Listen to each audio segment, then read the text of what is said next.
Now students, we are going to discuss question number 6.7, and in this question it is given to you, state if each of the following statement, this is given here, this is true or false, clear.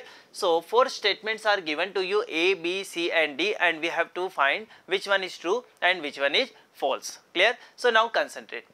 In part number A, it is given to you in an elastic collision. Always keep in mind, first of all try to understand what is elastic collision.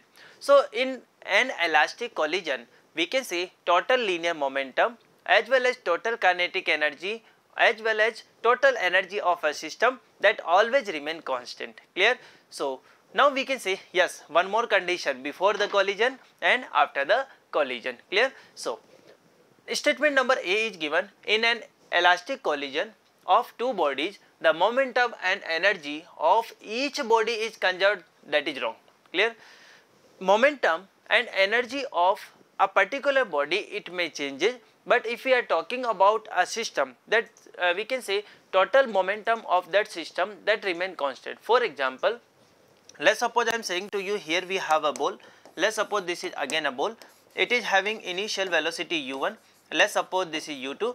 Let's suppose after collision we are saying this is having velocity v1. So we can say this is v2. Let's suppose I am assuming mass m1. This is m2. Clear? So we can say m1 mass is here. This is m2 mass. Clear?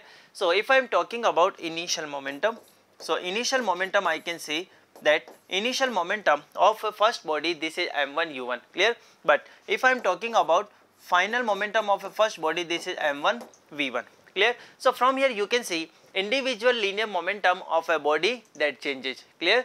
But if I am talking about a system, I can say initial momentum is given by m1 u1 plus m2 u2, and we can say final momentum we have m2 v2, clear. So if I am assuming this as a system, at that time I can say total linear momentum of a system before collision and after collision, this remains same. It means we can say this is equal to this one, clear everyone.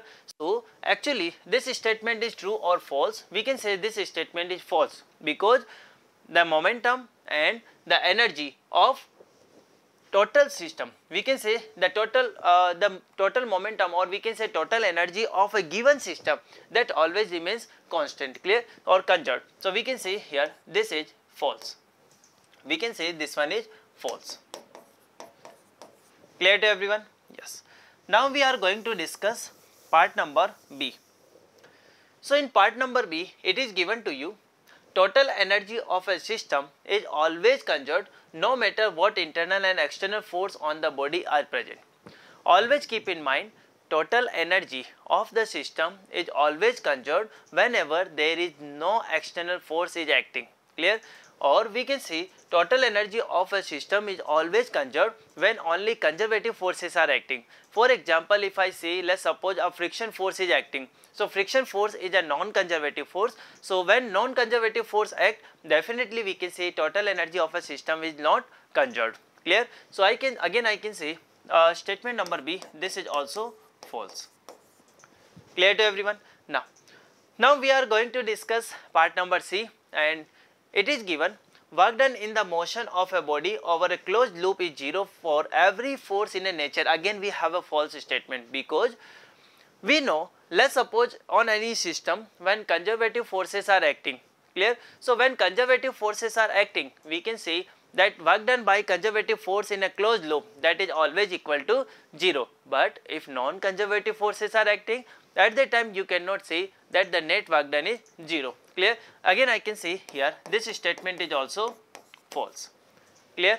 Now we are going to discuss part number D, and in this statement it is given, in an inelastic collision the final kinetic energy is always less than initial kinetic energy of a system.